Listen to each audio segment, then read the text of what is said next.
Welcome to the show, folks. Today we're diving into something super dynamic, the gig economy's impact on as-a-service workforce models. It's like a revolution in how companies like marketing agencies, logistics hubs, and tech support outfits scale their talent. Right. Absolutely. It's fascinating to see how these flexible gig workers fit into the current narrative. They offer that adaptable muscle companies need to thrive without the heavy commitment of full-time employees. Exactly. And the idea is that as-a-service models can leverage gig work to handle fluctuating demands. Imagine a scenario where a tech support company only needs extra hands during a major product launch. Gig workers come in like, the perfect puzzle piece. Definitely a smart move, especially when the market is unpredictable. But what about ethical practices? I've heard some concerns regarding labor standards on gig platforms. That's a really important point. Ethical gig labor practices and platform transparency are absolutely central to ensuring sustainable reputations for these companies. If a platform doesn't show clear ethical guidelines and fair practices, it compromises compliance and reputation in the long run. I get that, but isn't there an argument that gig work inherently lacks the structure of traditional employment? I mean, how do companies balance efficiency with fairness? Well, it's a tricky balance. Essentially, platforms are being pushed, almost forced, to adopt transparency measures and fair labor standards. And you have visionary founders who see opportunity here. They treat gig work not just as a stopgap, but as a core part of their revenue-generating strategy. Right. That's interesting. So in a way, ethical considerations become not just a moral imperative, but a smart business strategy in the long run. Precisely. Because when you're in the public eye, any misstep can, really hurt your business credibility. It's like building a house on a shaky foundation. It could fall apart any minute. If companies invest in sustainable practices, customers trust them more, and platforms can grow their revenue over time. And there's also the notion that gig platforms represent a revenue-generating opportunity for founders themselves. They aren't just offering services, they're creating ecosystems. That's a fascinating business model. Yes, exactly. Founders are not only harnessing a flexible labor force, they're building entire communities. For instance, there's Boost Bridge, which is more than just a training platform. It's a vibrant community that empowers professionals with skills and real connections. Right. Boost Bridge sounds like it's a launchpad for career growth. How does that tie into the gig economy, though? Well, think about it. With the gig economy booming, there's this constant need for upskilling. Platforms like Boost, Bridge provide practical training and leadership strategies that really gear gig workers up for high-demand tasks. It's like offering a bridge between current skills and what's needed in the field. I see. So it's basically a win-win. The workers get better training and the companies get more reliable talent. It reminds me of those continuous improvement cycles we talk about in other industries. Exactly. And this dynamic community also helps in personal networking, which is a huge plus in a freelance culture. It creates a kind of ecosystem where not only can you enhance your skills, but you also, tap into a network that might present new opportunities. That underscores the holistic approach to workforce development in this field. But let me ask you, what are some challenges that might come with relying so heavily on gig work? Great question. One inherent challenge is inconsistency.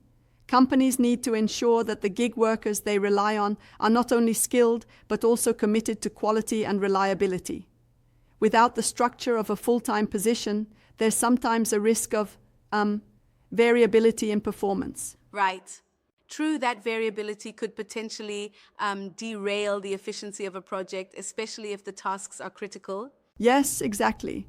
But advanced management practices and clear communication protocols can mitigate a lot of that risk.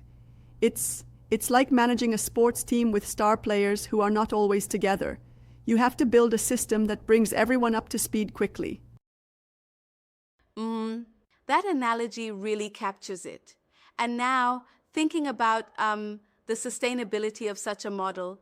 Do you think companies will eventually move towards more inclusive models rather than just gig-based labor? Oh, definitely. I think we're already seeing a trend.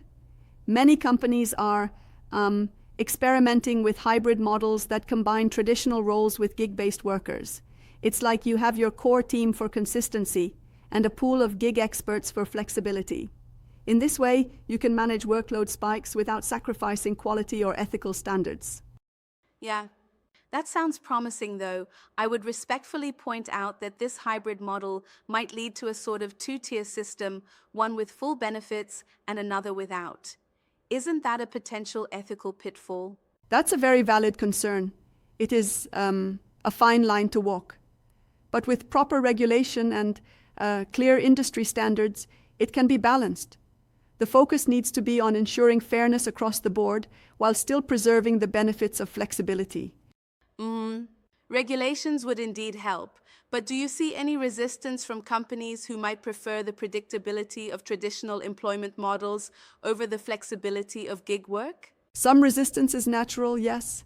Yet, the rapidly changing market conditions, especially in tech and marketing, push companies to adopt more flexible models.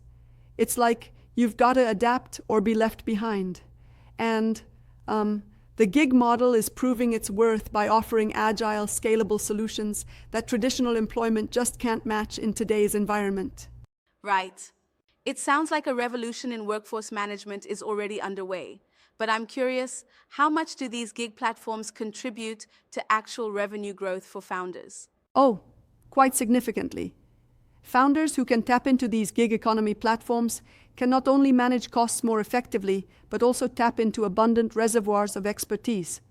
It turns the entire gig structure into a profit center rather than a cost center. Yeah, that's a compelling argument for adopting this model. By turning the gig economy into an integral part of their strategy, companies can actually drive innovation and growth. Exactly. And another cool aspect is the way these platforms are integrating technology to monitor performance, ensuring that quality doesn't drop. It's like they're using data analytics and AI to keep everything on track. So technology is really acting as the backbone here, ensuring transparency and accountability. That could go a long way in addressing potential quality issues. Spot on. With robust data analysis, companies can track metrics, manage expectations, and maintain high standards. It creates an ecosystem where both the business and gig workers have clear performance indicators. Right. And that in turn builds trust, which is absolutely critical in any business. Trust between the platform, the workers, and the companies is what sustains the whole model. Exactly. Trust is the currency here. And we can see that platforms like Achievemore's Boost, Bridge, aren't just about skill building. They're about creating an environment that promotes ongoing success through community, transparency, and ethical practices. That community angle really stands out. It's not just about plugging in a gig worker and calling it a day. It's about integrating them into a network where continuous learning and support are a given. Absolutely. And that's what makes this gig model sustainable in the long term. When workers feel part of a community and see clear ethical practices, it not only attracts talent, but also retains it. It's like your favorite sports team. Even if you're only a freelance player sometimes, you still love being part of that winning culture. Right. I like that analogy, a winning culture built on transparency and continuous development. But do you think there are any blind spots in this vision of gig economy integration? Well, there can be blind spots, sure. For one, the rapid evolution of technology might outpace regulation, and the ethical considerations could lag behind the business practices. It's essential that stakeholders stay proactive. But overall, the model is robust if managed carefully. Yeah, that makes sense. Evolution without oversight could definitely lead to some challenges down the line. Exactly. It's like driving a fast car. You need good brakes and a knowledgeable driver to ensure you don't go off track. In this case, clear regulations, industry standards, and a strong community are those brakes. Well put. It's a fascinating interplay of agility, technology, and ethics. Thanks for walking us through this intricate landscape of the gig economy and as-a-service workforce models. Anytime. It's been an insightful ride exploring these shifts in the workforce model. The future is definitely flexible and full of opportunities if we get the balance just right.